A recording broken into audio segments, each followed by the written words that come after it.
we visited prisoners of war. You know, when the war started, Iraq attacked Iran. The odds against the Iranians at that time, the country was in turmoil. And it was a grand opportunity to give a knockout blow, and they felt that the Jews did it to the Arabs in 6 days, we will do against the Iranians in 3 days. This was, the whole world was thinking in 3 days' time, within a week's time, Iran would crumble to pieces. And you know how long it has been now? A year and a half and more. And Alhamdulillah, that the odds that existed at the beginning, 20 to 1 against Iran in mineral materials, they have turned the tables and they brought it down to 3 to 1, still against them, 3 to 1.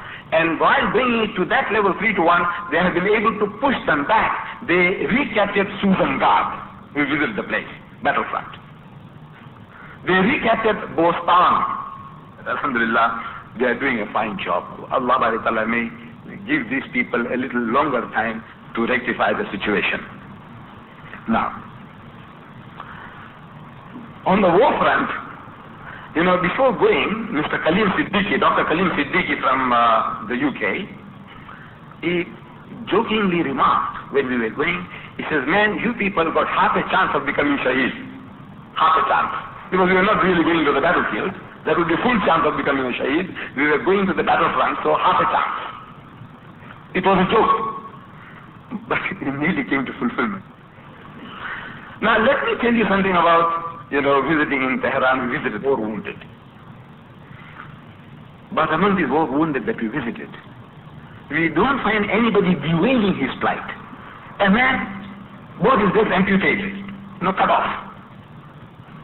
No tear. I never saw a single person shedding a tear. Imagine, and everybody is willing that if it's possible, they'll go back into the front, and the only regret is, why we were not Shaheed? Why didn't our life was taken? Why was it not taken? This was the only regret. Not this. The regret is, why did I live? Why shouldn't I have died? Become a Shaheed. This is the ambition of each and every Muslim there. When we visited prisoners of war, the Iranians have captured something like 7,800 Iraqi prisoners of war. 7,800. And when we visited these prisoners of war, they seem to be quite healthy, well looked after, well fed, well clothed. Sheikh Najjar, one of our companions, he was interested to get first-hand information from the prisoners of war as to what they had to say about their condition. And he was given the opportunity to say, you just call any one of them. Anyone that you want, call him aside and speak to him in Arabic, because Sheikh Najjar could speak Arabic. And he had it from the prisoner's own mouth that they are being very well looked after. Then I had an idea that, look man, let me find out that since they are here for some of them 6 months, some of them for a year, some of them a year and a half, I wanted to know from every group. I'm asking the officers, how many people committed suicide, since they have been caught here, since the war? Says not one. Next group, how many people committed suicide here? Says not one.